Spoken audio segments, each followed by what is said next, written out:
नमस्कार, मैं विपिन पांडे मऊगन न्यूज में आप सभी दर्शकों का स्वागत करता हूं। सरकारी आवास में मिला फांसी के फंदे पर लटकता शव। रीवा जिले के हनुमाना तहसील अंतर्गत जनपद पंचायत के बगल में सरकारी आवास पर उस वक्त अफरा तफरी का माहौल निर्मित हो गया जब सुबह एक व्यक्ति का शव फांसी के फंदे पर लटकता हुआ मिला। मृतक सत्येंद्र कुमार मिश्रा उम्र 24 वर्ष निवासी ग्राम पांती थाना हनुमाना के निवासी हैं, जो सरकारी आवास में रहकर ट्यूशन पढ़ाने का काम करते थे। जैसे ही सूचना हनुमाना पुलिस को मिली, पुलिस मौके पर पहुंची। पोस्टमार्टम के लिए सामुदायिक स्वास्थ्य केंद्र हनुमाना भेज दिया गया और आगे जांच की कार्यवाही में जुटी हनुमाना पुलिस। परिजनों द्वारा बताया जा रहा है कि यह कोई आत्महत्या नहीं, हत्या है। हालांकि पुलिस सभी तथ्यों पर जांच कर रही है। हत्या है या फिर आत्महत्या, यह जांच के बाद ही सामने आ पाएगा। मौके पर पूर्व विधायक सुखेंद्र सिंह बन्ना पहुंचे। लगी हुई है, क्या कहना चाहते हैं? हम ये कहना चाहते हैं निष्पक्ष जांच हो, जो यहाँ के प्रशासनिक अधिकारी जो जितने भी हैं सब उसका तहकीकात करें, उसमें से देखें मतलब उनका पैर जो दिखाए अधिकारी हमको खोल करके, पैर घुटना जमीन में टिका हुआ है, तो उसका निष्पक्ष न्याय होना चाहिए, जांच होना चाहिए, जो कातिल हो उसको सजा होनी चाहिए। हमारा ये कहना है। अब इसको किसी प्रकार का दबाया न जाए, इसको बड़े अच्छे से इसको जांच पड़ताल किया जाए। किसी पर आरोप है क्या? आरोप किसी पर नहीं है, पर ये तो प्रशासन का काम है ना, उसको देखे तहकीकात करे किसमें है क्या। ये जो मृतक है ये क्या करता था? आते थे और अपना एक छोटा बच्चा साथ में थे। हमारा छोटा बच्चा सौरभ मिश्रा है, वो साथ में लेटा था,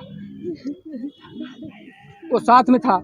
और इस कमरे में ऐसा हुआ है तो ऐसे कैसे हुआ? आप लोग मैं बालक जो सोता था उनके साथ सो रहा था। हाँ, तो वो कब सोया कुछ वो बता रहा है? देखिए मेरी बात सुनिए, मेरी सिस्टर से 10 बजे हमारे सत्येंद्र से बात हुई है, हमारे लाला से 10 बजे बात हुई है, रात्रि में 8 बजे हमारी बात हुई है।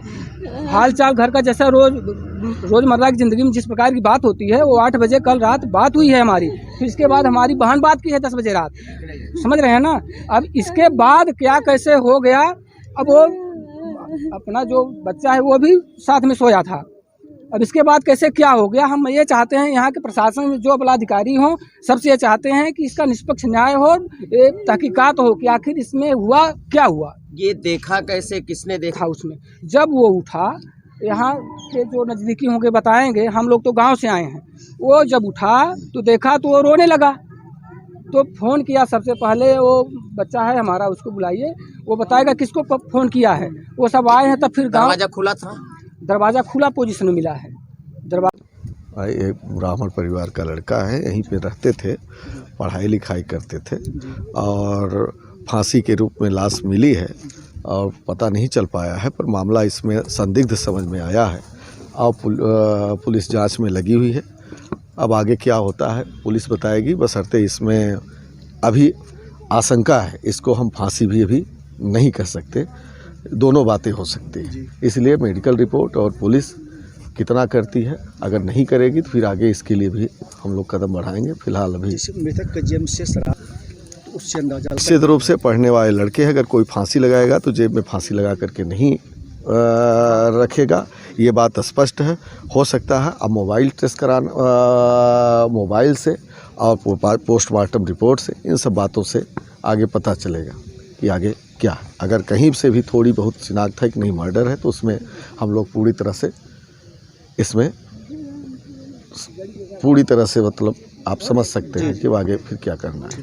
ये देखिए जनपद के पीछे जो शासकीय कमरे बने हुए हैं, उसी में जनपद कर्मचारी के एक परिवार के ही हैं, वहाँ जनपद में बाबू थे, उन्हीं के परिवार के सत्येंद्र मिश्रा 24 साल के, इनकी डेड बॉडी मिली है वहाँ पे और परिजनों ने उस पर आशंका जाहिर की थी और फांसी लगी मिली हुई थी। हम लोगों ने मर कायम करके उसको जांच में लिया है और रीवा से FSL टीम को बुलाया था, उनने जांच किया है, अभी उनकी रिपोर्ट आनी शेष है।